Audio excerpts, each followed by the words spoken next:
All right, we need to talk about something that's been driving me up the tree lately. Self-care. You humans keep throwing that word around like it's some kind of magical solution. Back in my day, we didn't have self-care. We had surviving the week without losing our minds. You got stressed, you gritted your teeth, ate a handful of bark, and moved on. Now, people act like every minor inconvenience requires a full-blown wellness retreat. You missed your bus? Better take a bubble bath and journal about your feelings. Your boss gave you a deadline? Time to light sage and realign your chakras. I saw this one guy on the internet the other day. He was making a self-care smoothie with avocado, kale, chia seeds, and something called moon water. Bro, if I wanted to choke down a swamp, I'd just lick the pond after a rainstorm. Meanwhile, I'm out here eating acorns off the ground like a real survivor. Nobody's calling that self-care, apparently, unless it's in a fancy jar and costs $29.99. It doesn't count. And it's not just the wellness influencers, it's everybody now. People saying, "Sorry, I can't work today. I'm taking a mental health nap." What, a mental health nap? Back in my day, a nap was just passing out from exhaustion. Now, it's a therapeutic practice. And when did candles become part of the deal? If your idea of self-care is burning wax that smells like cinnamon regrets, you might want to rethink your life choices. And don't even get me started on these self-care days. I overheard Karen the Blue Jay telling her friends, "Oh, I'm taking a self-care day to just unplug and recharge."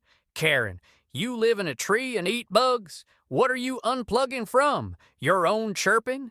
Back in my day, if we wanted to recharge, we took a nap under the sun.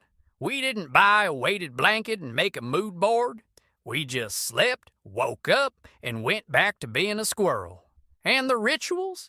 These people spend hours prepping their self-care routine. Face masks, salt scrubs, something called a gratitude cleanse. What are you cleansing? Your sense of reality? I saw one human soaking in a tub of rose petals and essential oils, holding a book called Reconnecting with Your Inner Light. Buddy, I'm just trying to keep the raccoons out of my tree. Where's my essential oil for dealing with freeloaders? And don't get me started on the self-care influencers. Hey guys, today I'm going to walk you through my 8-step self-love routine. First, meditate for 3 hours. Then, write a letter to your future self. After that, take a gratitude bath while manifesting financial abundance. What are you talking about? If I sit still for 3 hours, I'm either hibernating or dead. And I'm not manifesting abundance. I'm out here fighting for the last acorn of the season. Here's my take. Self-care isn't about spending a fortune on bath bombs and whispering affirmations to your houseplants. It's about doing what you gotta do to keep going. Sometimes self-care is just not yelling at a squirrel who stole your nut.